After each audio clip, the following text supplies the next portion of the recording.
Clara Whitaker pressed a small derringer flat against her ribs beneath her traveling dress, drew one steady breath, and stepped off the stagecoach into a town that had already decided what a woman like her was worth. 3 cowboys laughed. One shouted a word no decent man ought to say out loud. Clara did not flinch. She only whispered, "I came to work, not to belong to anyone."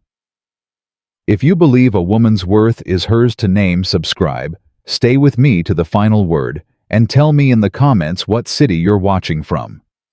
I want to see how far Clara's story has traveled. The stage wheels groaned to a stop in front of the Drover's Rest Saloon, and before the dust had settled, 3 cowboys on the rail were already talking about her. "Boys, would you look at that? Too thin for a wife, too proud for a sister. Widow then. Widows always come out here sniffin' for a second chance." Clara Whitaker heard every word. She did not turn her head. She reached up into the coach and pulled down her first satchel, then the second.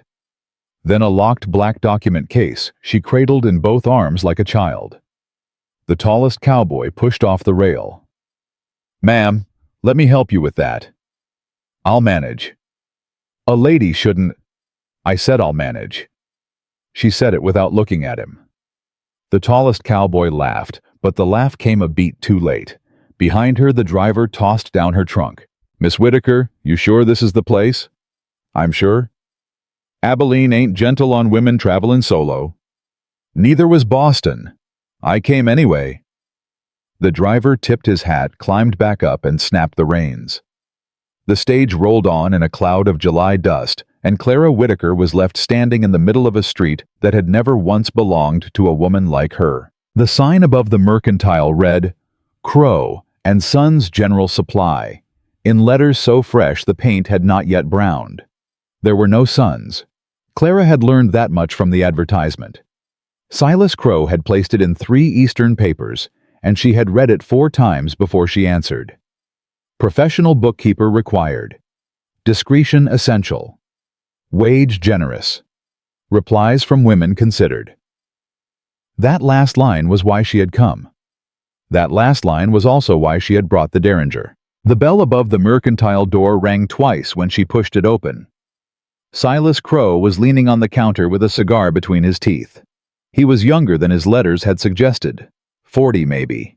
Clean-shaven, square-jawed, with a smile that belonged at a wedding. "Miss Whitaker." "Mr. Crowe." "I expected someone older." "I expected better records." The smile did not leave his face. It thinned. "Direct. I like that in a woman. I wasn't being direct for your benefit, sir. I was answering your sentence." He laughed. He set the cigar in a brass tray. "Come back. I'll show you the books." He led her past the counter, past rows of flour barrels and bolts of cotton, past a wall of ammunition sorted by caliber, and into a small back office where the ledgers waited on a warped oak desk. Clara set her case down. "May I sit?" A lady shouldn't have to ask. A lady shouldn't have to wait for permission either, but I was taught manners. Silas Crowe watched her sit. He stood behind her a moment too long before moving around the desk. She opened the first ledger. She turned one page. She turned another. She closed her eyes for half a second and opened them again. "Mr. Crowe." "Miss Whitaker." "How many of these columns would you like me to believe?" "All of them." "Then you have hired the wrong woman." For the next hour she worked in silence. He stood near the window with his arms folded, pretending to watch the street. He was watching her. She felt it the way a rancher feels the weight of weather before it breaks. At the end of the hour, Clara set her pen down. "Mr. Crowe?" "Yes."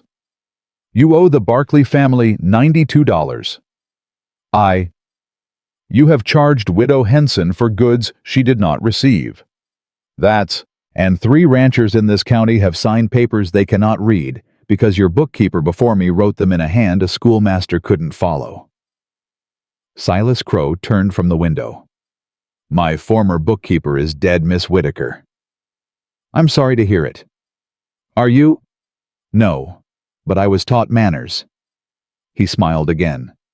The smile was starting to make her tired. "You'll fix it." "I'll correct it." Fixing implies the errors were accidents. He stepped closer. He put one hand on the corner of the desk. And then he put the other hand on the back of her chair, not touching her, close enough that she could smell the tobacco on his knuckles. "Miss Whitaker, you're a clever woman. I've been told. Clever women in Abilene need friends. I have a ledger and a pen. I'll manage. A ledger won't walk you home at night." Clara stood up. She stood so suddenly that the chair scraped back against his knee, and for one bright second, she saw the smile crack. "Mr. Crowe?" "Miss Whitaker. I came here to work. I know. Not to be courted, not to be protected, not to be owned. I didn't say, you didn't have to." She reached down, closed the ledger, and lifted her document case into her arms. "I will return tomorrow at 7. If you wish me to continue, the chair will be on the opposite side of the desk, and your hand will be on neither the chair nor on me." He stared at her. Then he laughed once, low in his chest. "A woman alone in this town. Yes.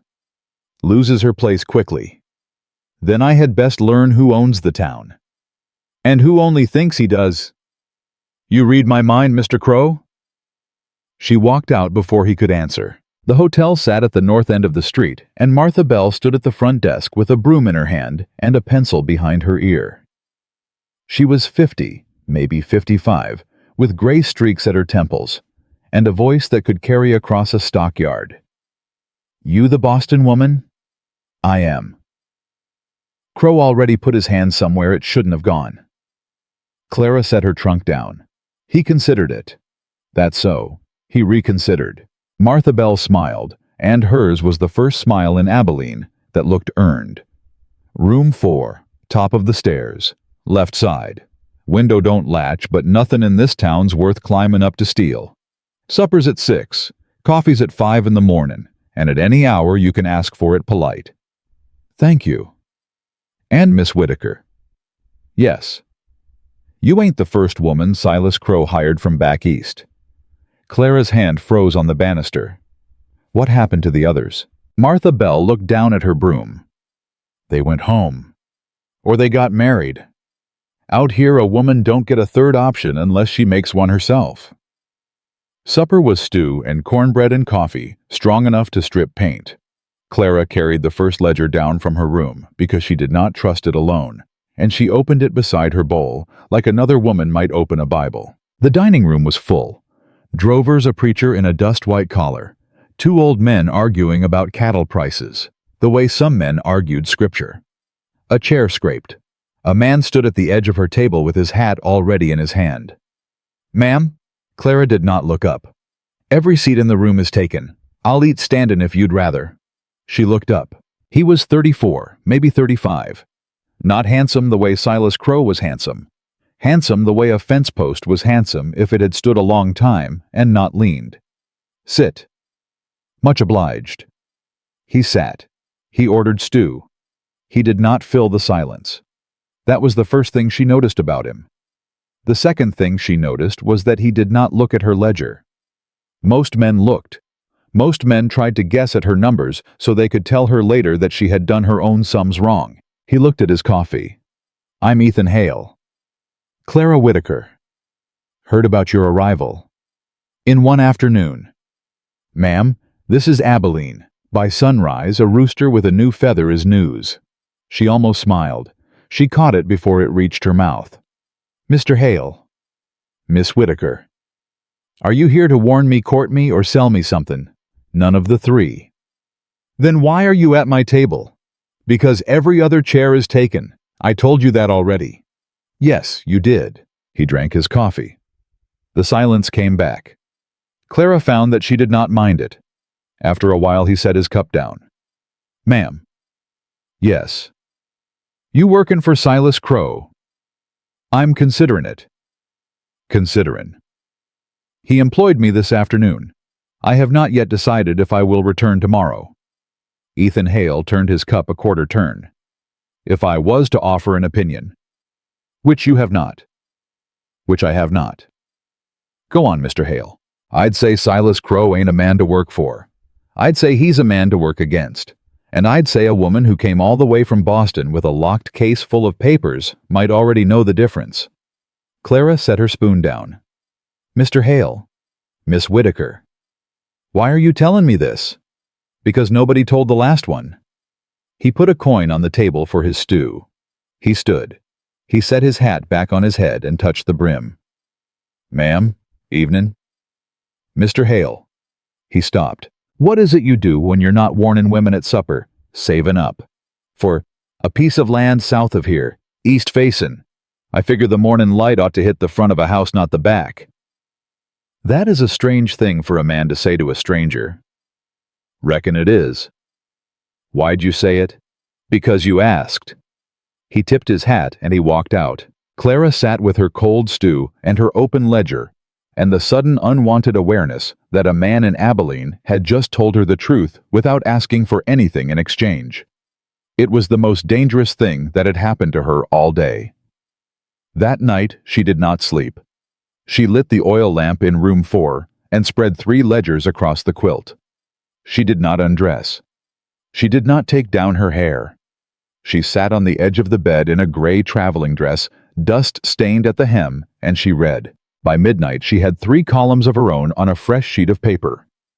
Men Silas Crowe has cheated. Women Silas Crowe has charged twice. Land Silas Crowe may not legally own. The 3rd column was the longest. Clara pressed her palm flat against the quilt. Her father had once told her that a woman who understood numbers understood power. He had said it as a warning. He had meant don't. Her father had been wrong about many things. A sound at the window. Clara stilled. She slid the derringer from beneath her pillow into her hand. She crossed the room without a breath. She lifted the curtain 1 inch. Nothing. The street was empty. The moon was bright. But a piece of paper had been folded and wedged under the sash from the outside. She pulled it free. 4 words printed in heavy block letters. Go home, East Woman. Clara sat down on the floor. She did not cry. She had not cried since her father's funeral, and she had decided at his graveside that she would not spend her tears on men who did not deserve them. She laughed instead. A short, hard laugh. 1 syllable. Then she picked up her pen. She wrote at the top of the fresh sheet to whoever is afraid enough to write anonymously. She wrote, I am not afraid enough to leave. She folded the paper. She pinned it to the inside of her own window facing the street where the moonlight would catch it. Then she went back to her ledgers. At dawn, Martha Bell knocked once. Coffee, Miss Whitaker? Come in. Martha carried in a tin cup. She saw the 3 ledgers. She saw the column titled, Land Silas Crowe may not legally own. Her face changed. Child. I know. You understand what you're holding. I understand exactly what I'm holding. He'll kill for less. Then he'll kill for this. Martha Bell set the cup down. I've lived in this town 18 years. Yes. I've watched 3 women try to do what you're doing. Yes. None of 'em finished. Clara looked up from the ledger. Mrs. Bell. Martha. Martha. I did not come here to finish what they started. I came here to do what I was hired to do. And I was hired to correct the books. Girl, you keep talking like that, you're gonna get folks killed. Or I'm going to keep folks from being cheated. I have not decided which. The ledger has not finished telling me. Martha Bell stared at her a long time. Then she sat down on the edge of the bed. What do you need? A witness, eventually. You got one. Just like that. Honey, I've paid Silas Crowe $340 I didn't owe him over the last 4 years. You think I don't know what a man like that is? I was waiting for somebody with the paper to prove it. Didn't figure it'd come in a gray dress from Boston. Clara picked up the tin cup. The coffee was strong enough to strip paint. She drank it anyway. At 7 o'clock she walked back to the mercantile. The bell above the door rang twice. Silas Crowe was already behind the counter. The chair in his office had been moved. It now sat on the opposite side of the desk exactly as she had asked. He did not smile. Miss Whitaker. Mr. Crowe. I didn't expect you. You should have.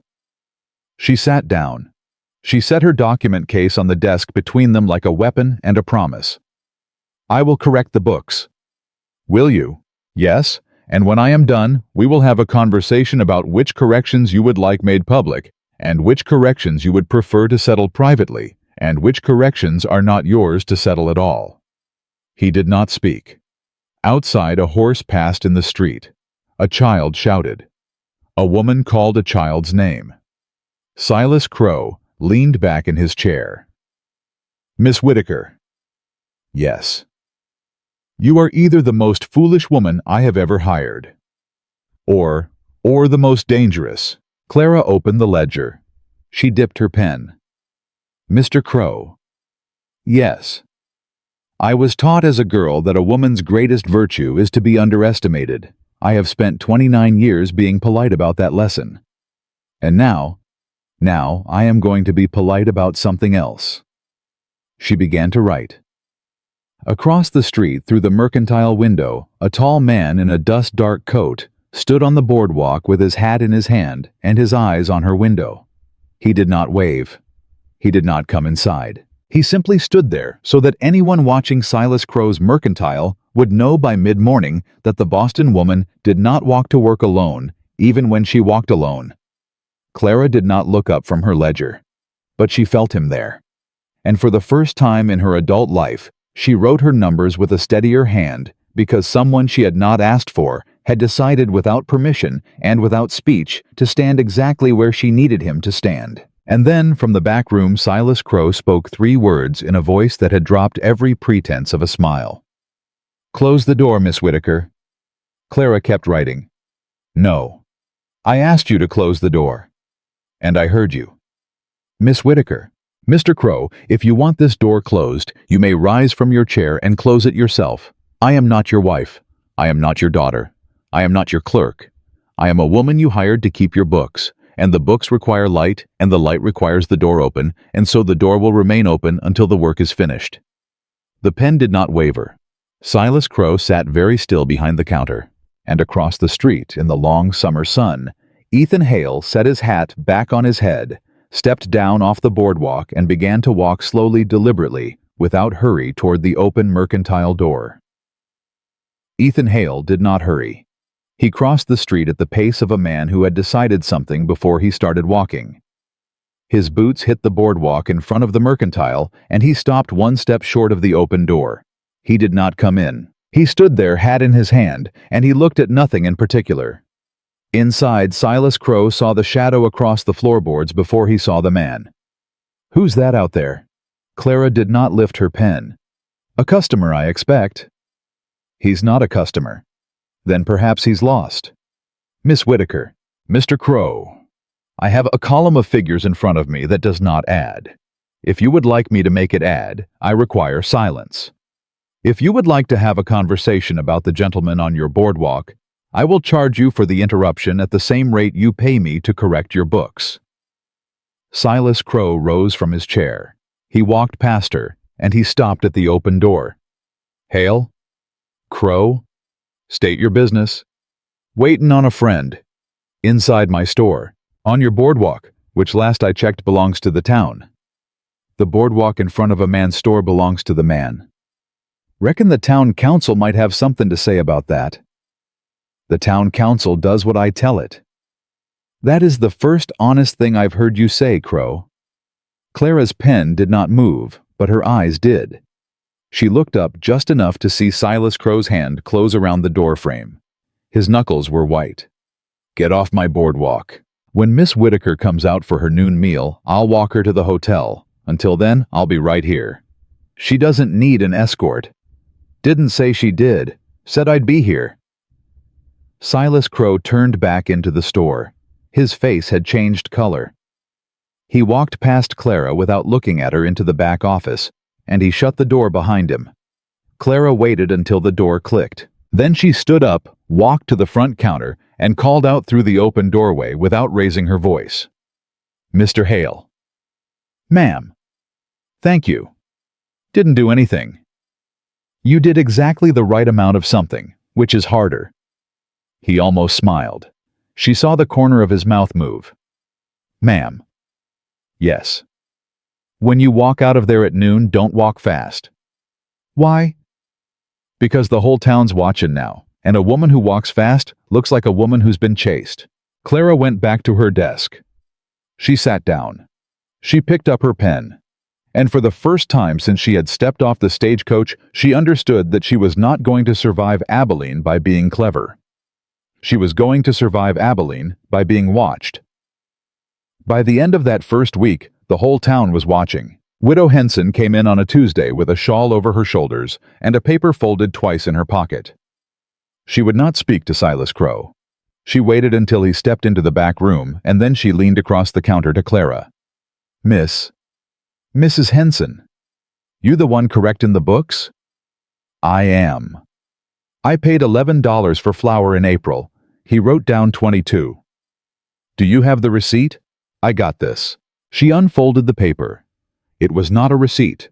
It was a grocery list in a shaky hand with the prices written in pencil beside each item. Clara took it. Mrs. Henson. Yes. May I keep this? Keep it. Burn it. Use it. I ain't got nobody left to cook for. I will not burn it. Then do something with it. I will. The old woman looked at her a long time. You ain't what I expected. Very few of us are Mrs. Henson. By Wednesday, Lucy Warren came. She was 22, maybe 23, with red hair pinned badly, and a seamstress's calluses on her thumb. She pretended to be looking at bolts of cotton until Silas Crowe went outside to speak to a drover. Then she crossed the floor in 4 quick steps. Miss Whitaker. Miss Warren. You know my name. Martha told me. Martha talks too much. Martha talks exactly enough. Lucy glanced at the door. I want to open a dress shop. Good. I don't know if I can. Why not? Because I don't know what a lease is. I don't know what interest means. I don't know if the number the bank told me is a good number or a number that will eat me alive. Clara set down her pen. Miss Warren. Lucy. Lucy, bring me the paper the bank gave you. Tonight, at the hotel, 6 o'clock. I can't pay you. I did not ask for payment. Women out here don't do things for other women for free. Then I will be the first. Lucy Warren stood very still. Then her eyes filled, and she turned her face away so Clara would not see it, and she walked out of the store with her back straight. Clara picked up her pen. She was not smiling. But something behind her ribs had loosened the way a belt loosens after a long day on horseback. By Thursday, there were 5 women. By Friday, there were 8. They came at different hours. They came with different papers. They came with different questions, and every question, when Clara laid it out flat on her desk at the hotel at night, traced back to the same 3 names. Silas Crowe, the bank, the land office. 3 names. 1 town. Clara wrote that on the top of a fresh sheet and underlined it twice. Then she wrote underneath, he does not own them all, but he speaks for all 3. On Saturday morning, Silas Crowe walked into the Mercantile and slammed a newspaper down on her desk. Miss Whitaker. Mr. Crowe. Did you know about this? Clara looked at the paper. It was the Abilene Weekly Chronicle. The front page carried a small notice, 3 lines set in a box. Ladies of Abilene. Free consultation on contracts and accounts. Inquire at Bell's Hotel. Discretion assured. The notice was signed C.W. I did know about it.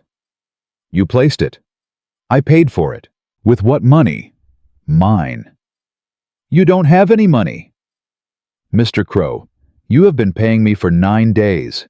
Did you imagine I was spending it on ribbons? He leaned across her desk.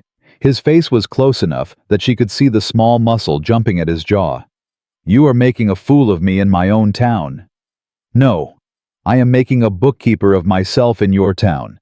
If you feel foolish, that is not a consequence of my advertisement. Miss Whitaker. Mr. Crowe. You are done here. Clara set her pen down. Am I? You are dismissed. Effective this moment. Leave the ledgers. Leave the keys. Walk out the door." Clara stood up. She did not pick up the ledgers. She did not pick up the keys. She picked up her document case, and she picked up her shawl, and she walked around the desk. At the door she turned. "Mr. Crowe." "What?" "The ledgers stay, as you said." "Yes. But the corrections go with me." "What?" "The corrections, the clean sheets, the summaries, the names, the dates, the amounts. Those are not in the ledgers. Those are in my case. And my case, Mr. Crowe, was never your property." His face went white. "Miss Whitaker." "Mr. Crowe, give me that case." "No. Give me that case or I will take it from you." Ethan Hale stepped through the open doorway. He did not say a word. He walked to Clara's left side.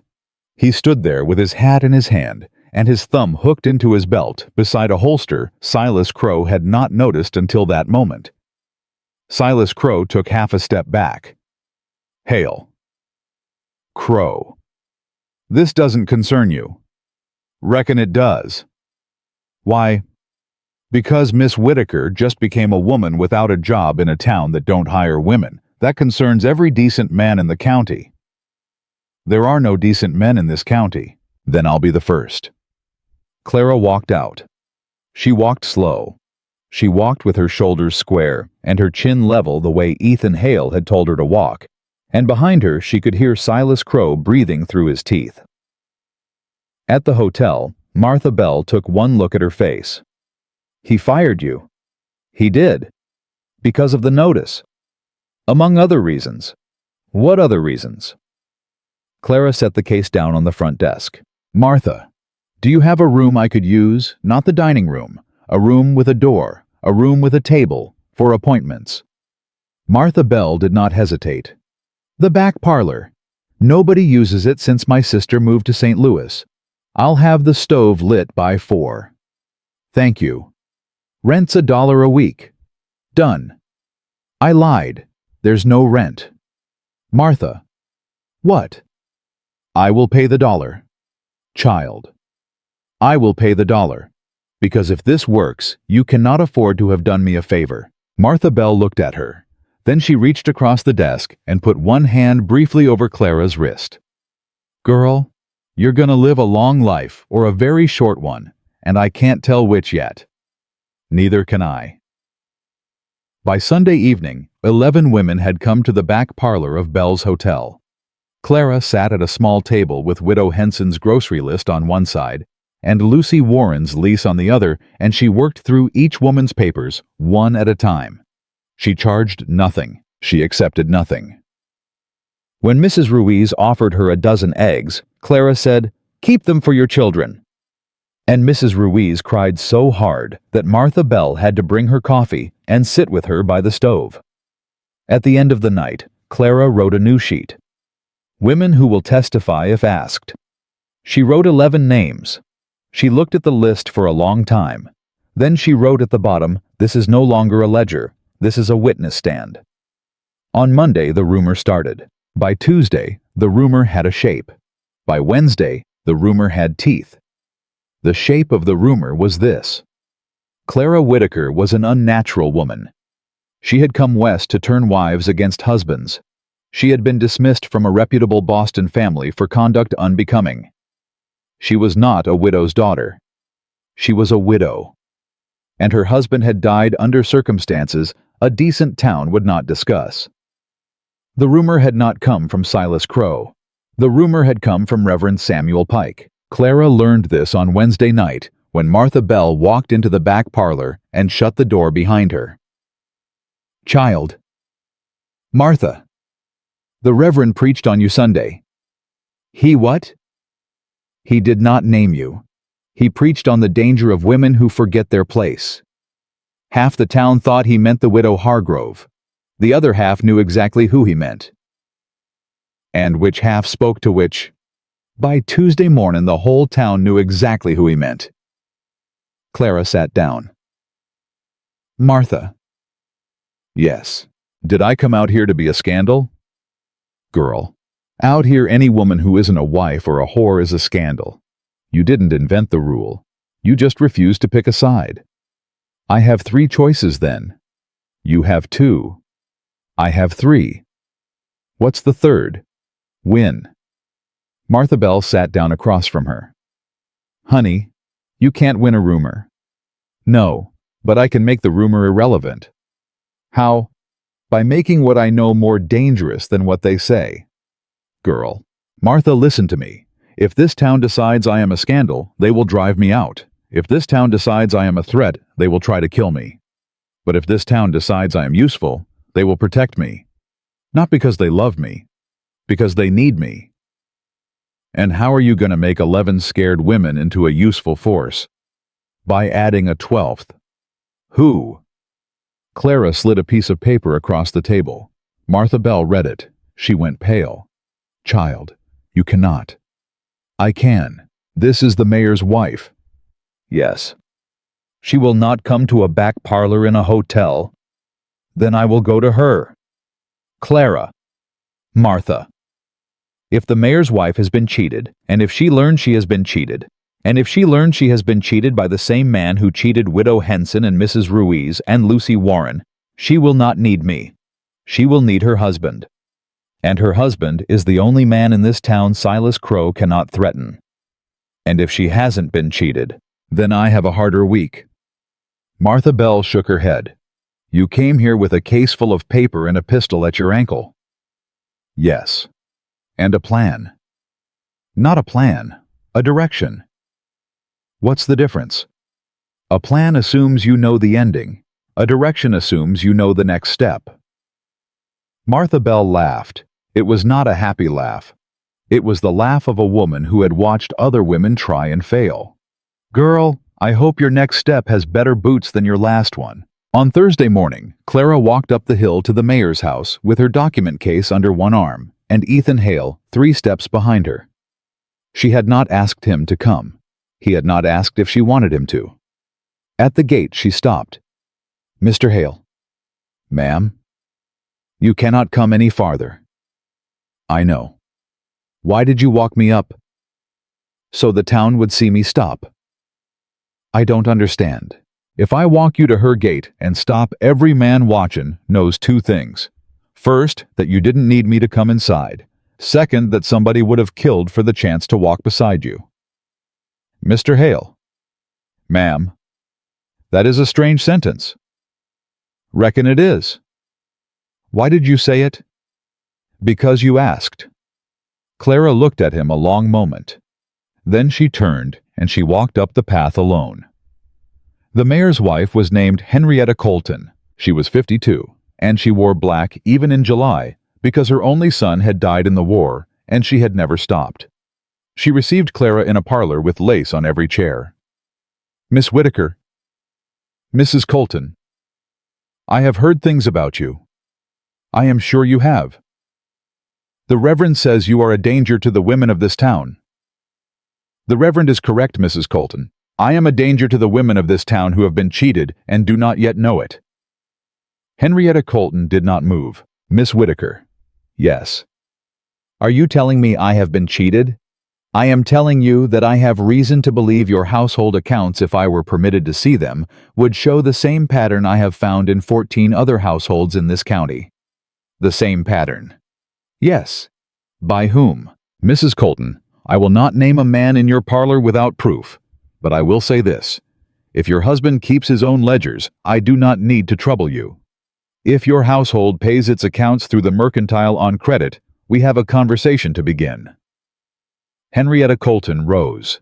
She walked to a small secretary desk. She opened a drawer. She took out a thin book bound in red leather. She set it on the table in front of Clara. My husband, she said, does not keep his own ledgers. He believes the mercantile does it for him. Clara opened the book. She did not need to turn past the 3rd page. She closed it. She looked up at Henrietta Colton. Mrs. Colton? Yes. Your household has been charged $142 in the last 18 months for goods that were never delivered. Henrietta Colton sat down very slowly. $142. Yes. My husband could have bought me a horse for that. He could have bought your late son a headstone in Boston marble. The mayor's wife did not speak for a full minute. When she did, her voice had changed. Miss Whitaker. Yes. When you leave my house, you will go back down that hill, and you will tell Martha Bell to set a second chair at your table in the back parlor. Mrs. Colton. I will be there at 4 o'clock. Yes. And Miss Whitaker. Yes. Whatever the Reverend preaches this Sunday, he will not preach it twice. Clara stood up. Thank you, Mrs. Colton. Do not thank me yet. I have not done anything. You opened the book. Any fool can open a book. Not in this town. At the gate, Ethan Hale was still standing where she had left him. He did not ask what had happened. He only looked at her face, and something in his own face eased the way a rope eases when the load shifts. Ma'am? Mr. Hale. You ready to walk back down? Yes. Slow or fast? Slow. The whole town is watching. Yes, ma'am.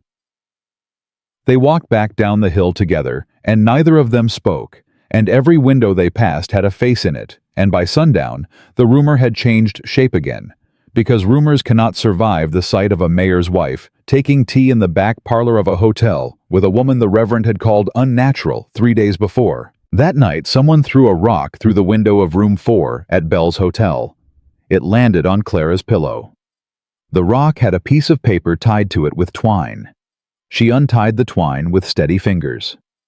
The paper said, Last warning, East woman. Clara read it twice. Then she walked downstairs in her dressing gown past a startled Martha Bell and out onto the front porch of the hotel where a handful of men still sat in the dark with their cigars. She held the paper up in the lamplight. She did not shout. She spoke as if she were reading from a pulpit. Gentlemen, someone in this town has written me 3 notes. I would like him to know that I am keeping all of them. I would like him to know that I have added his handwriting to a separate ledger. And I would like him to know that when the sheriff is eventually permitted to do his job, he will have a great deal of reading to do. She folded the paper. She walked back inside. She shut the door. And behind her in the dark, one of the men on the porch stood up, dropped his cigar into the street, ground it out with his boot, and walked away so fast that his footsteps did not sound like a man leaving. They sounded like a man running. By dawn, the whole town knew the name of the man who had run. Martha Bell came up the stairs with coffee at 5. Clara? I know. You can't know. I haven't told you yet. Then tell me. The man who ran off the porch last night. It was Deputy Hollis. Clara set her cup down. The sheriff's own deputy. His own deputy. His own nephew, too. Martha. Yes. That is not a rock thrower. That is a message from the sheriff's office. Yes. Silas Crowe does not own one man. He owns the law. He owns a piece of it, not all. The sheriff is an old man and a weak man, but he is not a dirty man, not yet. Then we have until the sheriff becomes dirty, or until Silas Crowe decides the sheriff has become useless. Clara stood. Martha, what is today's date? July 24th. Then we do not have time to write more letters. What are you going to do? I am going to let him come at me. Child. Martha, listen. A man like Silas Crowe does not lose his footing unless he thinks he is winning. If I keep building quietly, he will wait me out. He has more money and more patience than I do. But if he believes he has caught me, he will strike in public. And the moment he strikes in public, every paper in my case becomes a witness. You are asking him to accuse you. I am asking him to accuse me in front of the town. And if he accuses you of something you cannot disprove, Martha, yes. There is nothing in this town he can accuse me of that I cannot disprove with a ledger. He struck before noon.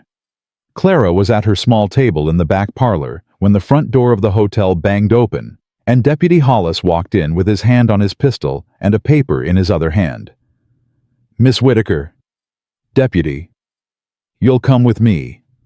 On what charge? Theft. Martha Bell stepped between them. Jack Hollis, you were baptized in my wash basin. Put that hand down. Aunt Martha. Don't Aunt Martha me. Put it down. He put it down. I got a warrant, Aunt Martha. From who? Judge Benning. Judge Benning is 3 towns over. He was in Abilene last night. He was in Abilene last night because Silas Crowe sent for him. Deputy Hollis did not answer. Clara rose from her table. She picked up her document case. She did not let go of it. Deputy? Ma'am? What am I accused of stealing? $62. From Crowe Sons General Supply. Over what period? The last 9 days. Clara almost laughed. She caught it. Deputy, I will walk with you to the sheriff's office. I will not ride. I will not be led. And this case stays with me. I'm supposed to take it as evidence. Then you may carry it behind me in view of this entire town, and you may not open it without a witness, and the witness will not be you. Are those terms acceptable, Deputy? Or shall I write to your mother about the manners you have forgotten? Deputy Hollis flushed so red his ears burned. Ma'am, I'll carry it. You will walk behind me. Yes, ma'am. They walked out of Bell's Hotel into a main street that had filled in the last 10 minutes the way a church fills on a funeral morning. Clara walked slow. She walked the way Ethan Hale had told her to walk the first day, and halfway down the street, Ethan Hale stepped off the boardwalk and fell in beside her without a word. Mr. Hale. Ma'am. This is not your fight. Didn't say it was. Then why are you walking with me? Because the town is watching, and a woman walking alone to a jail cell looks like a woman guilty. A woman walking with a witness looks like a woman on her way to prove something. Mr. Hale, ma'am, I'm going to ask you something, and I need you to answer the way I need, not the way you want. Go on. When we get to the sheriff's office, you will not speak for me. Clara, you will not defend me. You will not threaten Hollis. You will not draw. If he tries to take the case by force, you may stop him. But you will not speak for me. Not now. Not at the trial. Not in front of one man in this town. Why? Because if you speak for me, Mr. Hale, every man in this county will say I needed a man after all. And every woman who has come to my back parlor this week will lose the only reason she found the courage to come. Ethan Hale walked 3 more steps in silence. Ma'am. Yes. That is the hardest thing anybody's ever asked me. I know. I'll do it. Thank you. But Clara. Yes. If he draws on you. Yes. I am not a man who stands still. I am not asking you to stand still. I am asking you to stand behind me. I can do that. I know you can. That is why I asked. The sheriff's office smelled of old tobacco and older coffee. Sheriff Tom Briggs was 68. He had been sheriff of Abilene for 22 years. He had not slept well in 3. Miss Whitaker. Sheriff. Sit down. I will stand. Ma'am. I will stand. He did not argue. I don't want to be doing this. Then don't, Sheriff. Miss Whitaker, the warrant is signed. The judge is real. The charge is filed. I have to hold you until trial. Where? Back room. It's got a bed. It's got a window. My wife will bring you meals. For how long? Judge Benning's willing to hold the trial tomorrow afternoon. Tomorrow? Yes, ma'am. Sheriff. Ma'am. That is a very fast trial. Yes, ma'am. It is. A man who wants a fast trial is a man who does not want time for evidence to arrive from somewhere else. Sheriff Briggs looked at his hands. Miss Whitaker? Yes. I am 68 years old. My wife has cancer. My nephew is a damn fool, and I owe Silas Crowe $418. Sheriff? Yes. I believe you just told me something you should not have told me in front of a deputy. Deputy Hollis had gone pale. Uncle Tom, shut your mouth, Jack. Uncle Tom, I said shut it. The old man rubbed his face with both hands. Miss Whitaker, tomorrow afternoon, 3 o'clock, Church Hall, because the sheriff's office can't hold the crowd. Sheriff? Yes. I accept the trial, on one condition.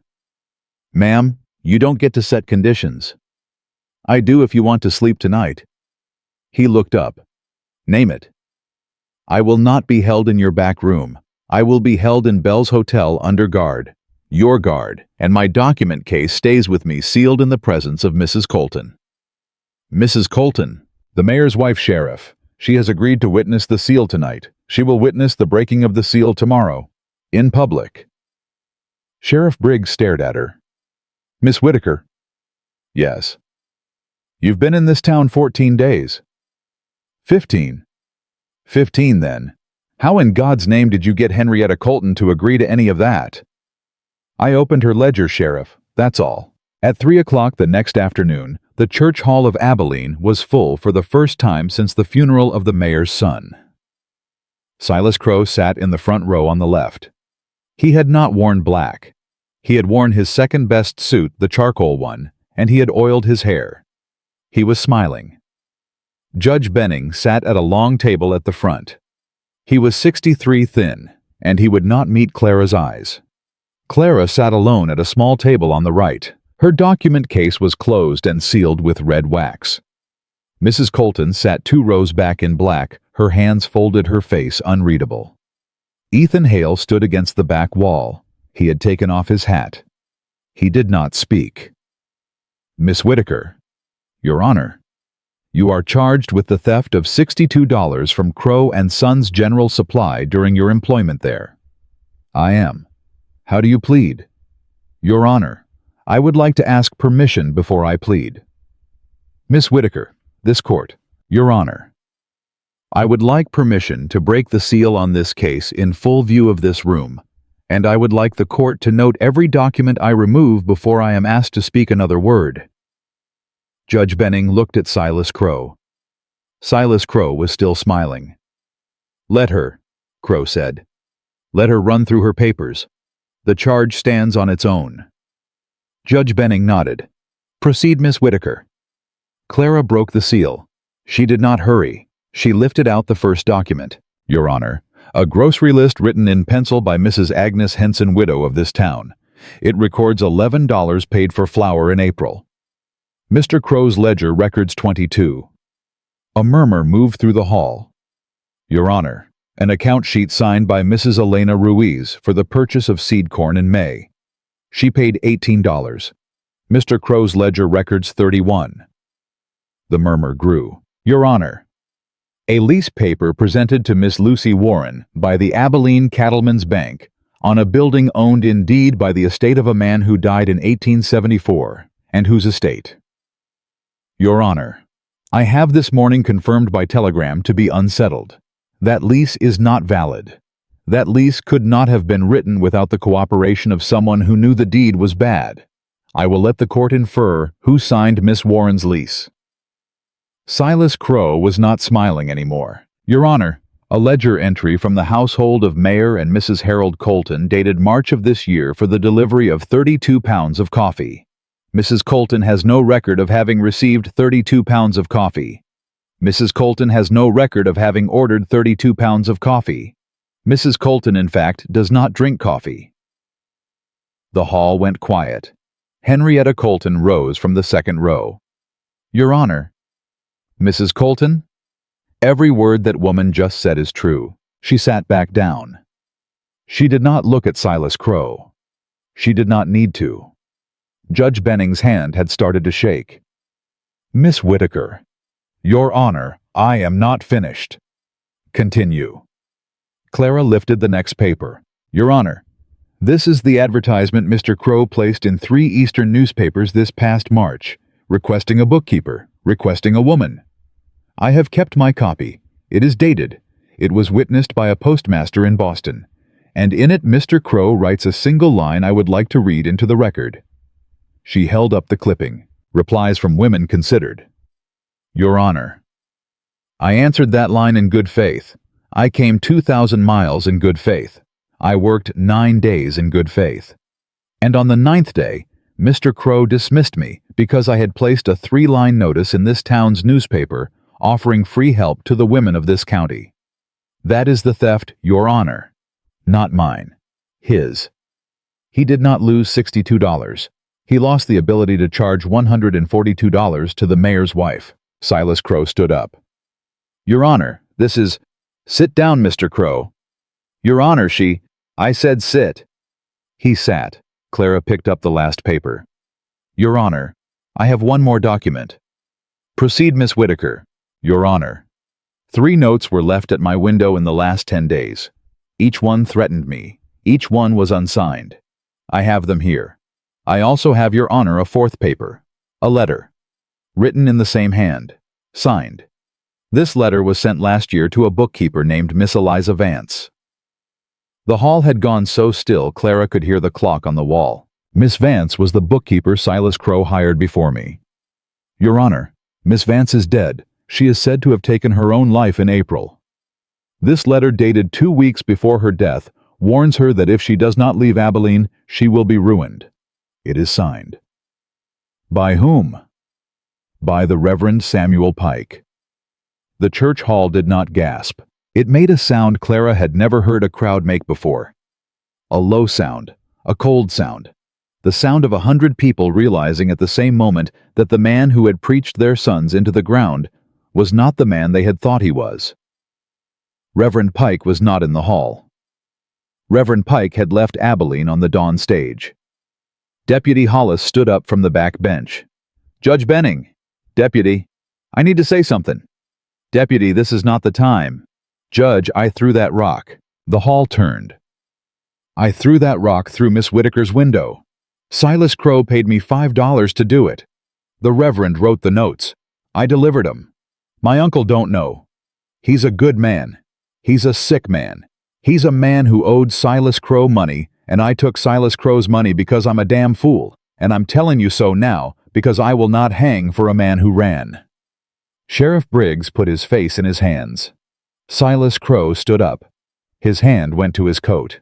Clara's hand was already inside her skirt pocket. Mr. Crowe? Miss Whitaker. Do not clear that coat. Miss Whitaker, you... I said, do not clear that coat.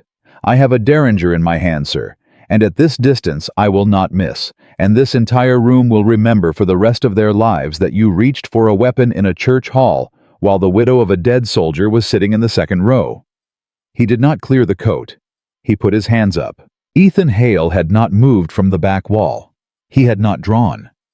He had done exactly what Clara had asked him to do. He had stood behind her. Sheriff Briggs stood up. He was old. He was tired. He was 68 years and $418 deep. But he was not a dirty man. Not yet. Silas Crowe.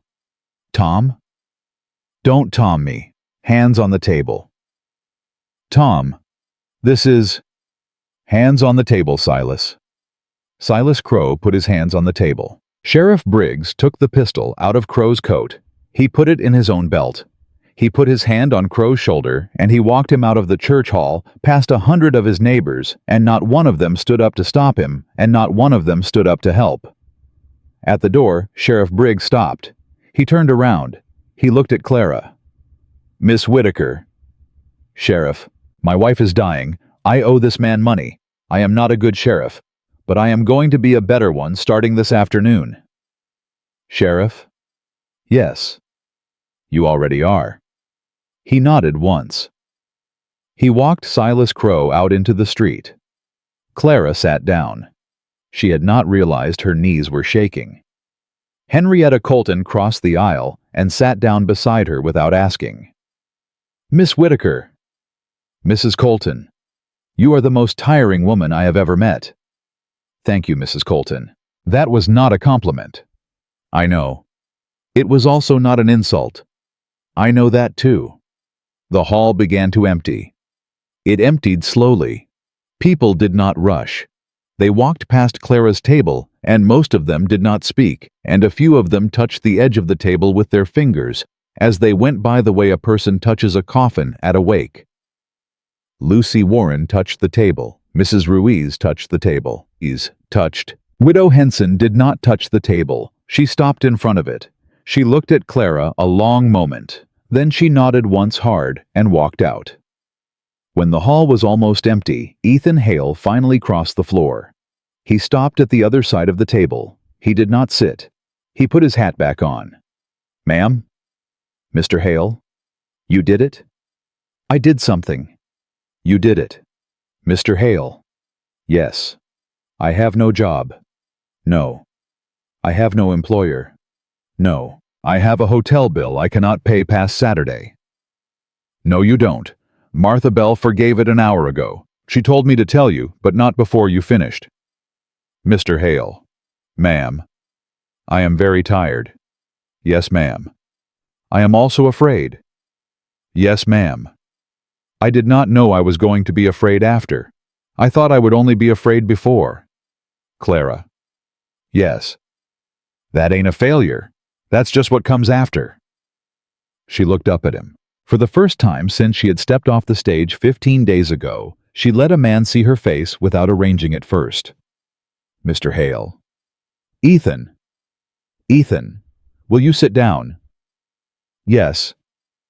He sat down. He did not touch her. He did not ask a single question. He sat with his hat in his hands on the other side of the table, and he let her be afraid in front of him, without trying to fix it. Outside in the street, the town of Abilene was already splitting into halves. Half of the town would tell the story for the rest of their lives of the afternoon. A Boston woman broke a mercantile, a reverend and a mayor's household open in 31 minutes in a church hall. The other half would tell a different story.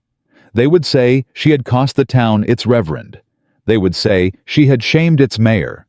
They would say she had drawn a pistol in a house of God, and that a decent woman would have let a man speak for her, and that whatever happened to her next, she had brought it on herself. Clara did not hear either story yet. She only heard the clock on the wall, and Ethan Hale's steady breathing across the table, and somewhere down the street, the voice of a woman she did not know, calling out her name. To another woman she did not know in a tone Clara had never heard used about her before in her entire life. It sounded like respect, and it terrified her more than any rock through any window ever had. Respect, Clara learned that first week, was a harder thing to carry than fear. Fear had taught her to walk straight to sleep light to keep the derringer under her pillow. Respect taught her nothing. It only waited for her to misstep. The women came back to the back parlor on Monday. Not 11 this time. 23. Martha Bell opened the door, saw the line in the hallway, and closed it again before Clara could see them. "Child." "How many?" 23 counting two, I don't know." Martha. "Yes." "I cannot see 23 women in one afternoon. Then you'll see 10. And tomorrow you'll see 10 more. And the ones you turn away today will not be angry. They have waited longer than a day for this." Martha. "Yes." "I am not a lawyer." "No." "I am not a judge."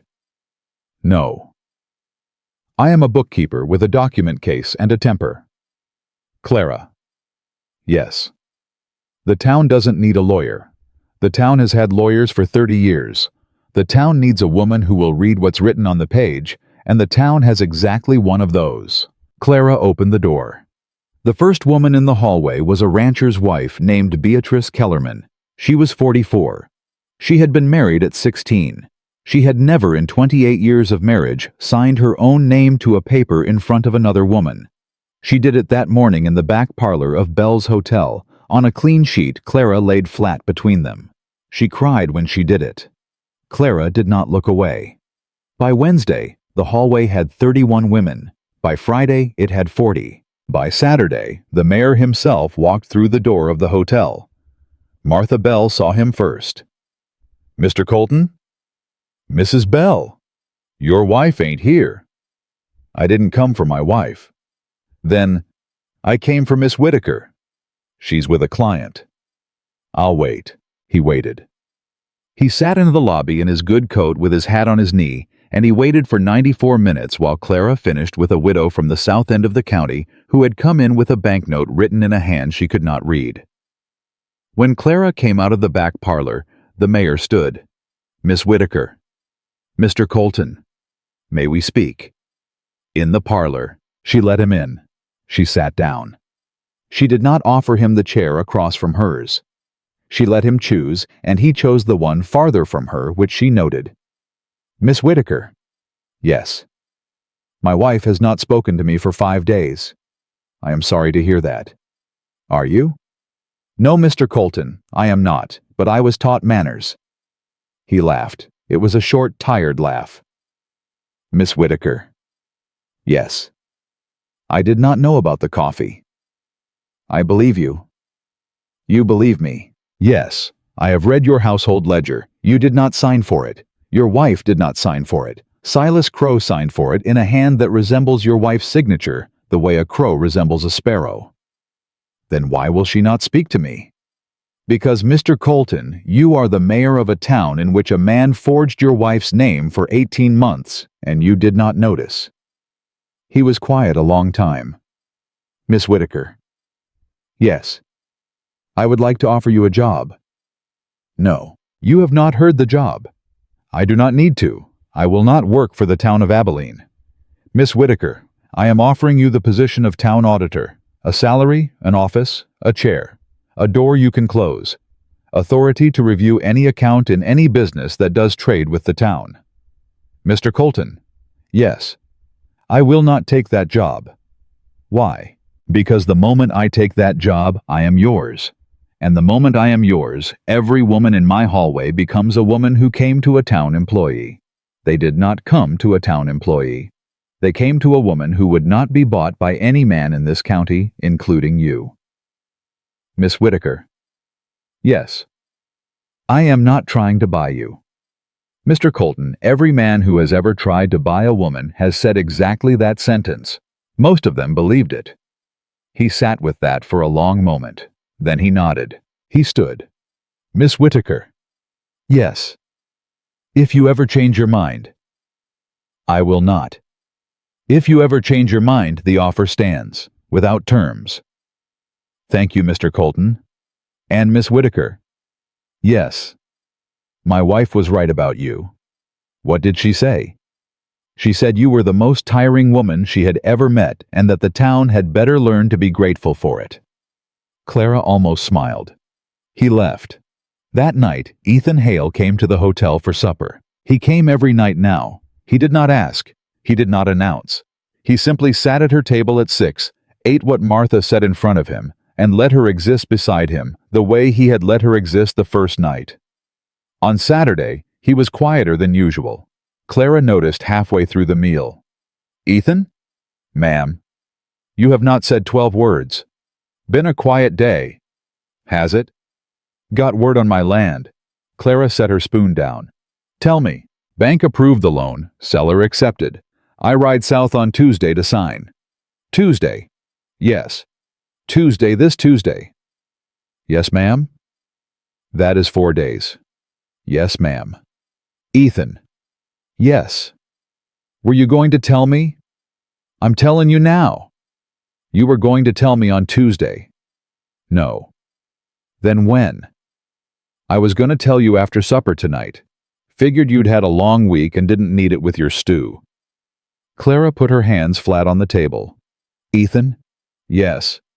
"You are leaving?" "Yes." "To build the house facing east?" "Yes." "And you are not asking me to come?" "No." The word landed between them like a stone in a still pond. Clara did not pick up her spoon again. "Ethan Hale." "Clara." "Is it because you do not want me to come?" "No." "Is it because you think I will say no?" "No." "Is it because you think I will say yes?" "Closer."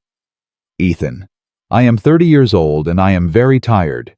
I would like you to speak plainly." Clara.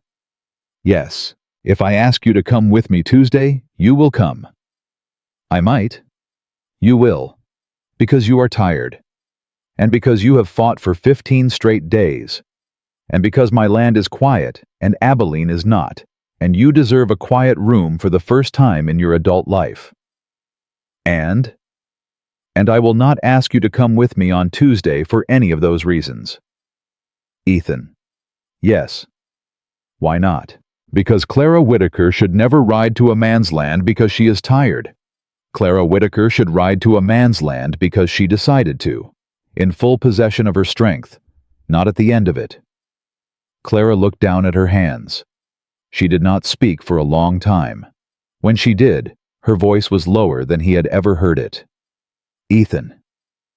Yes. I do not know how to be loved without being made smaller. I know. I do not know how to let a man walk beside me without him eventually walking in front. I know. I do not know how to say yes to a house without losing the door. Clara. Yes. I ain't asking you tonight. I'm telling you that when I leave Tuesday, I will not be asking you to come, and I will not be asking you to follow, and I will not be asking you to wait. Then what are you asking? I ain't asking anything. That's the point. Ethan? Yes, that is the cruelest kind thing anyone has ever said to me. I know. He stood up. He put a coin on the table for his supper. He set his hat back on his head. At the door he stopped. Clara. Yes. The land is there on Tuesday. It's there on Wednesday. It's there next month. The house will go up slow. I'll be building east-facing walls for half a year. A woman who decided to come in October would find the same house a woman who came in July would find. No man loses a thing by waiting on a woman to know her own mind. He touched the brim of his hat. He walked out. Clara did not sleep that night. She did not work either. She sat in the chair by the window with the lamp unlit, and she watched the main street of Abilene empty and refill and empty again in the dark. And she thought about every man who had ever told her that love was a rope, and how not one of them had ever said the thing Ethan Hale had said at the door of Martha Bell's dining room. On Sunday, she did not go to her back parlor. Martha Bell knocked at 9. Clara? Yes. There are 15 women in the hallway. I know. Are you coming down? Not today, Martha. Clara. Tell them I will see them tomorrow. Tell them I will see them every day after tomorrow, but I will not see them today. Child, what is wrong? Nothing is wrong, something is right, and I have to sit still long enough to recognize it. Martha Bell paused at the door. Clara. Yes. Is this about Ethan? Yes. He told you he was leaving? Yes. And he didn't ask you to come? No. Thank God. Clara turned in the chair. Martha. Girl, listen to me. If he had asked you to come, you would have gone, and you would have spent the next 40 years wondering if you chose him or if you chose the rest. I know. He ain't asking you. That is the first thing a man in this country has ever done right for a woman in this country, and I have been watching this country since 1849. Martha. Yes. I am going to tell you something I have not said out loud. Say it. I love him. Martha Bell sat down on the edge of the bed. Well, thank God for that too. Martha, I do not know what to do with it. Clara. Yes. You already know what to do with it. You just don't like the answer yet. On Monday morning, Clara went back down to her back parlor. She saw 18 women before noon. On Monday afternoon, Henrietta Colton came and sat in the corner for 2 hours without speaking to anyone. She brought her knitting. She left when the last woman left. She said nothing the entire time. At the door, Clara stopped her. Mrs. Colton. Miss Whitaker. Why did you come? So that every woman in that hallway would know that the mayor's wife was sitting in the corner if they needed her. Mrs. Colton. Yes. That is a very generous thing. It is not generous. It is what I should have done 15 years ago. She left. On Monday night, Clara wrote a letter. She wrote it slowly. She tore up the first 3. The 4th she folded, sealed with wax, and left on the front desk of Bell's Hotel, with Ethan Hale's name on the front. Martha Bell saw it in the morning. She did not ask what was in it. She gave it to Ethan when he came in for coffee at 5:30. He read it standing at the desk. He read it twice. He folded it. He put it in his inside coat pocket. He looked up at Martha Bell. Mrs. Bell. Ethan. She wrote me a letter. I can see that. She wrote me a letter instead of coming down. Yes. You know what it says? No. You want to. Only if you want to tell me. She said she is not coming with me on Tuesday. Ah. She said she is not coming with me on Wednesday. Ah. She said she is not coming with me for any number of days I am willing to count. Ethan. Yes? What else did she say? She said that on a day of her own choosing, which will not be this month and may not be this season, and which she refuses to name, she will ride south alone without notice in a dress of her own choosing, and she will knock on the door of a house facing east. Ethan? Yes. She said she will not come because she is tired. She said she will not come because she is afraid. She said she will not come because she is asked. She said she will come because she decided to. Martha Bell put her hand over her mouth. Oh, child. Yes. Oh, that girl. Yes. Ethan Hale. Yes, ma'am. If you wait for her. I will. If you wait for her and you keep the door, and you do not marry a closer woman. I won't. Then she will come. I know. You know. I have known since the first night at supper, Mrs. Bell. She was never a woman you asked. She was a woman you waited for. He left for the Southland on Tuesday at dawn. Clara did not see him go. She was in the back parlor at 6 in the morning, because a rancher's widow from outside Solomon had ridden all night, and she needed her debt read aloud, and Clara had promised herself she would not be the woman who made another woman wait. She worked until noon. She worked until supper. She worked until Martha Bell took the pen out of her hand and said, "Clara, stop." Clara stopped. Martha Bell sat down across from her. He's gone, child. I know. You did it right. I know. Why aren't you eating? Because if I eat, I will cry. And I have a woman coming at 7 who has not eaten in 3 days, and she cannot sit across from a woman who is crying. Clara. Yes, Martha. Yes. You will eat, and you will cry. And the woman at 7 will sit across from a woman who did both, and she will feel less alone than if she sat across from a woman who had done neither. Clara ate. She cried. The woman at 7 sat across from her, and she cried too, and the two of them sorted a pile of banknotes between them in the lamplight until the woman was breathing steady. At the door the woman stopped. Miss Whitaker? Yes. Is it true what they say about you? What do they say? That you sent a man south alone because you wanted to decide for yourself. Clara looked at her. Who told you that? Every woman between here and Solomon told me that. Is it true?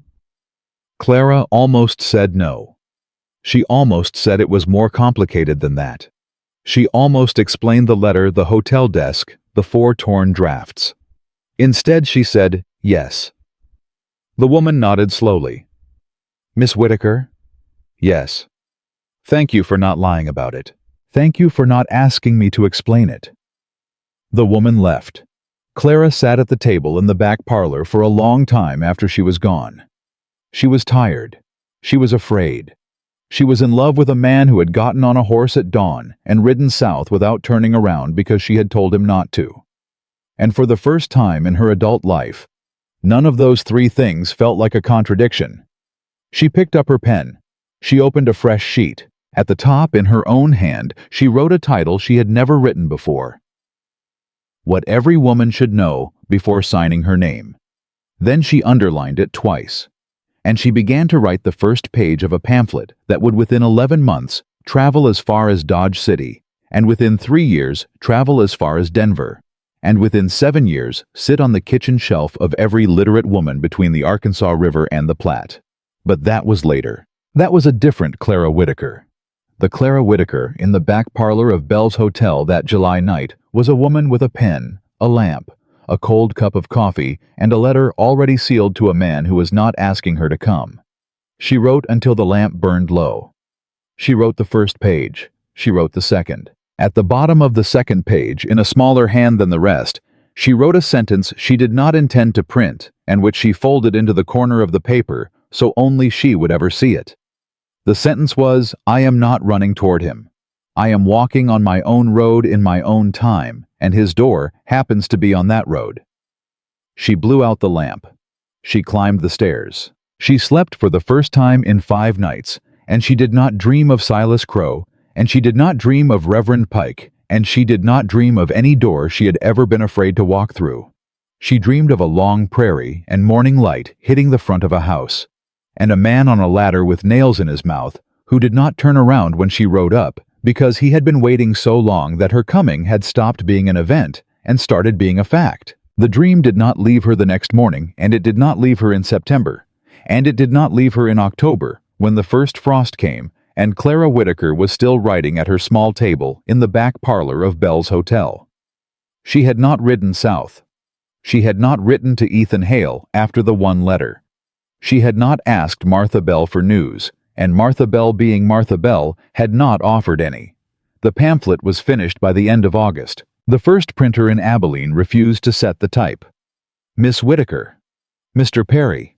I can't print this. Why? Because half the men in this town would burn my press if I did. Mr. Perry. Yes. The other half would burn it if you didn't. I will let you decide which half you would rather offend. He printed it anyway. 200 copies on the cheapest paper he had. Clara paid him $7 out of her own savings. He priced each pamphlet at 10 cents. She sold 186 copies in 2 weeks. Mrs. Colton bought 12 and sent them east in her Christmas letters.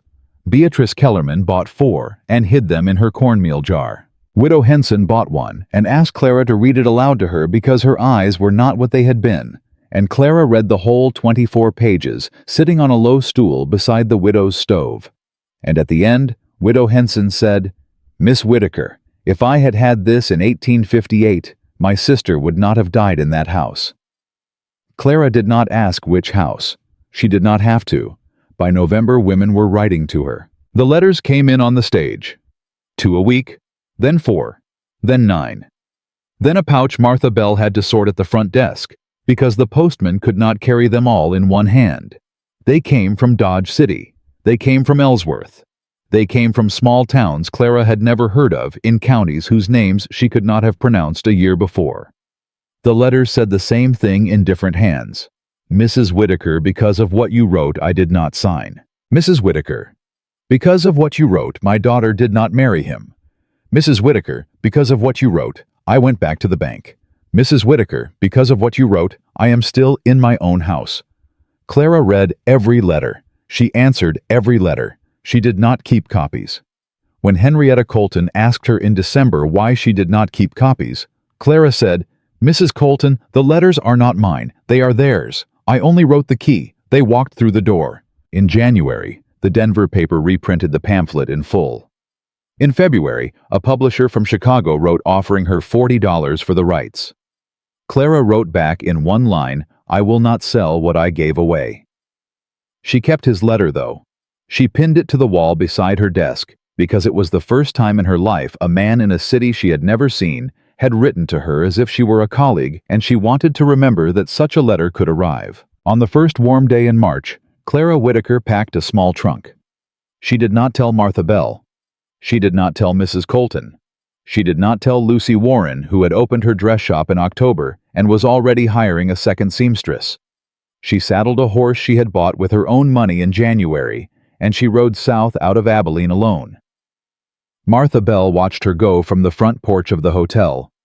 Martha Bell did not call out. Martha Bell only raised one hand and held it there until Clara was too far down the road to see, and then she went inside and she sat down at the front desk and she said out loud to no one in particular, "Well, took her long enough." The ride was 2 days. Clara camped one night beside the Smoky Hill River. She built her own fire. She ate bread and cheese and an apple. She did not sleep well, but she did not sleep badly either. She slept the way a woman sleeps when she has decided something, and the decision has begun to feel like a clean sheet rather than a weight. On the second afternoon, she came over a low rise and she saw it. A small house not yet finished with a chimney that smoked. A barn halfway up. A corral with 2 horses in it, one she did not know, and one she recognized from 15 miles outside Abilene the previous July. She rode up slow. She did not call out. A man was on the roof of the house. He had nails in his mouth. He did not turn around. Clara dismounted. She led her horse to the corral rail. She tied her reins. She took off her gloves. She took off her hat. She walked across the yard in the kind of quiet a woman only walks in when she has already made her peace with the distance. At the foot of the ladder, she stopped. Ethan Hale. He did not turn around. He took the nails out of his mouth one at a time and set them in the leather pouch at his belt. He set his hammer down on the roof beam. He climbed down the ladder slow, and he did not look at her until his boots were on the ground. Then he looked at her. His face did not change. He had been practicing for 8 months not to let his face change in case the day ever came. Clara. Ethan? You rode alone. I did. How long? 2 days. You camped. I did. You all right? I am. You came in March. I did. Not October. No. Not Tuesday.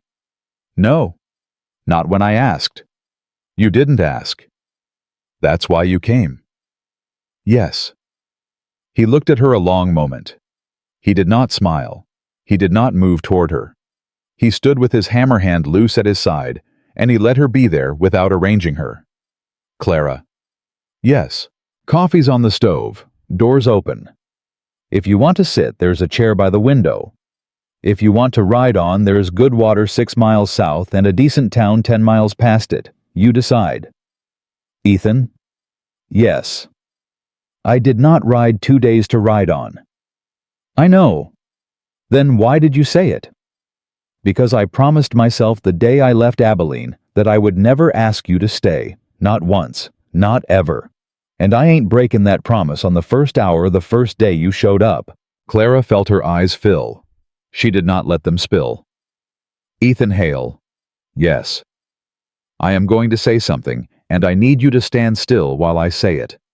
I can do that. I love you. Yes.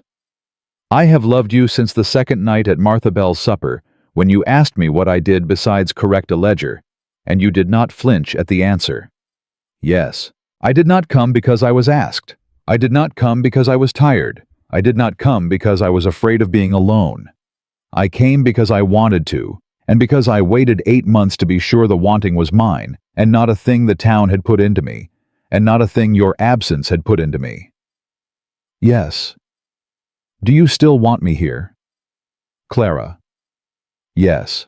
I have been framing a second room on the back of this house for 5 months. I did not frame it as a guest room. I framed it as an office, with a door that latches from the inside, and a window facing the road so you can see who is coming before they see you. Clara made a sound that was not a laugh and not a cry. It was something in between, and it was a sound she had not made in front of a man in 12 years. Ethan. Yes. You built me an office. I built you a door that latches from the inside. Ethan Hale. Yes. You have ruined every man I will ever meet. Good. He crossed the yard then. He did not run. He did not hurry. He walked the way he had always walked toward her, the way a man walks toward a woman he has decided to let arrive in her own time, and he stopped 1 step short of her because Ethan Hale did not close a distance a woman had not yet closed herself.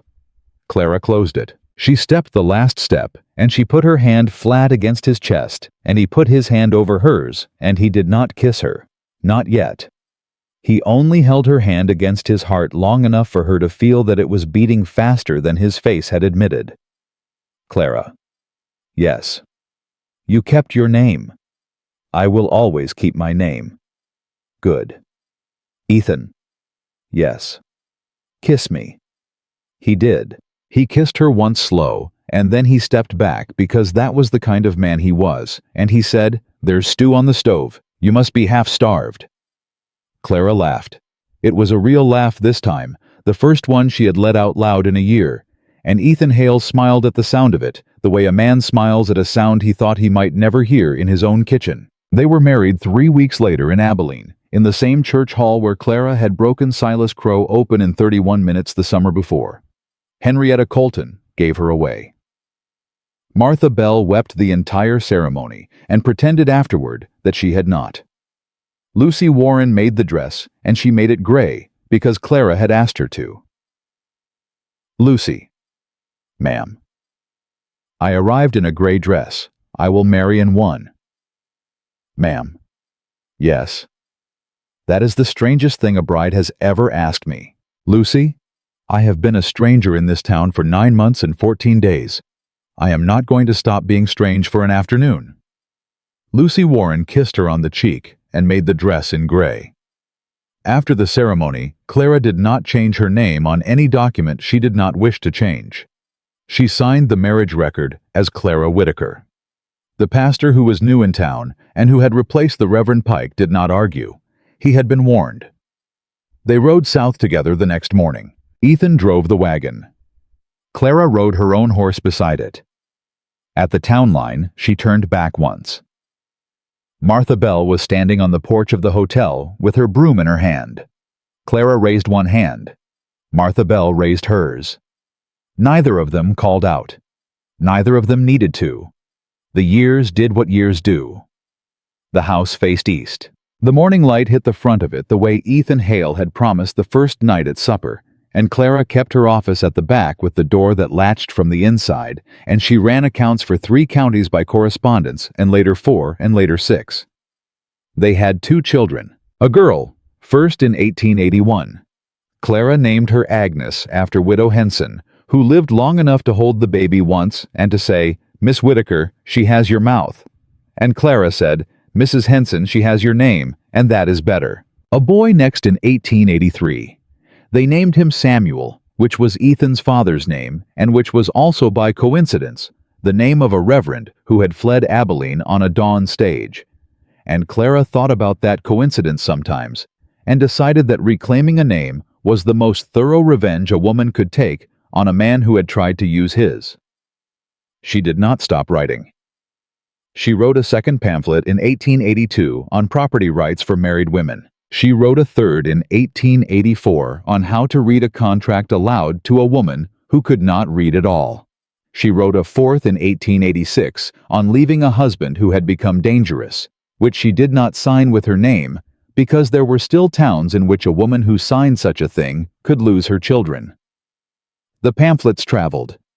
They traveled farther than she did. A woman in Oregon wrote in 1889 to say that the first pamphlet had reached her by way of a cousin in Omaha, by way of a stranger on a train, and that she had read it aloud to her sister on the night her sister's husband had come home drunk for the 4th time, and that her sister had left the next morning and had not gone back. Clara read that letter twice. She folded it. She put it in a drawer she kept locked, which Ethan Hale had made for her, without asking why she needed it, and which he had never once asked to open. He did not ask to open many things. That was one of the ways she knew across 20 years that she had chosen correctly. They quarreled the way all honest couples quarrel. They quarreled about money in 1885. They quarreled about a hired hand in 1887.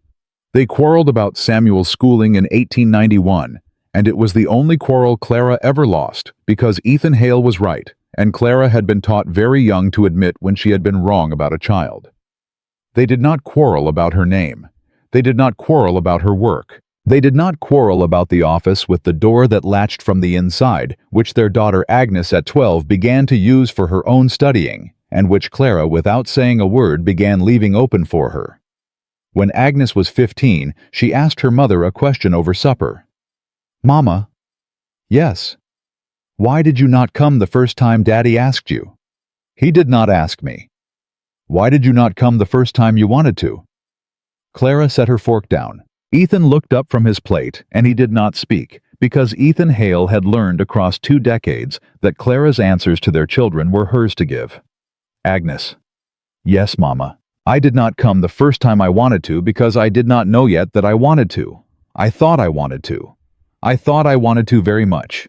But I had been told from the time I was a small girl that what a woman wants and what a woman is told to want are the same thing, and I had to sit still for 8 months to learn the difference." "How did you learn?" "By writing, by working, By being alone in a room your father had not built in a town that was not his, surrounded by women who had come to me with papers they could not read. I learned, Agnes, that I was still Clara Whitaker, even when no one in the room was your father. And the day I learned that I got on a horse and I rode 2 days south. Mama. Yes. Was it hard? Yes. Would you do it again? Yes. Would you wait 8 months again? Agnes. I would wait 10 years if that was what the waiting asked of me. Because the Clara Whitaker who rode south in March was the Clara Whitaker your father had the right to marry. The Clara Whitaker who might have ridden south in July was a tired woman your father had the decency not to take advantage of. Agnes looked at her father. Ethan Hale was not eating. He was watching his wife across the table with the same steady, unhurried look he had worn in the dining room of Bell's Hotel the first night he had asked if the chair was taken. Daddy? Yes, Aggie? Is that true? Every word of it. Was it hard for you too? To wait? Yes. Why did you do it? Because, Aggie, I was raised by a mother who said yes to a man who did not wait for her. And I watched that woman shrink for 30 years. And I decided long before your mama stepped off a stagecoach into Abilene that I would not be the man who did that to any woman. Not for love, not for lonesomeness, not for anything. Agnes was quiet a long moment. Then she said, I am going to remember this supper for the rest of my life. She was 15 when she said it. She was 78 when she wrote it down in a memoir published in 1954, which sold 11,000 copies in its first printing, and which reprinted in its appendix the full text of a 24-page pamphlet, written by her mother in the back parlor of a hotel in Abilene, Kansas, in the summer of 1879, entitled, What Every Woman Should Know Before Signing Her Name. Clara Whitaker lived to be 81. She outlived Ethan Hale by 6 years. She died in her own house, in her own bed with her daughter on one side and her son on the other, and with a stack of letters beside her that she had not yet answered, because letters had kept coming to her from women she had never met, until the week she stopped being able to read. Her last words spoken to Agnes were not dramatic. They were practical. Answer the ones from Nebraska first. Those women wait the longest. Agnes answered them, and the last letter Clara Whitaker ever wrote, dictated 2 days before she died, ended with a sentence her daughter had inscribed at Clara's request on the small stone that marked her grave beside her husband's on the south rise of their land. The sentence did not name her husband.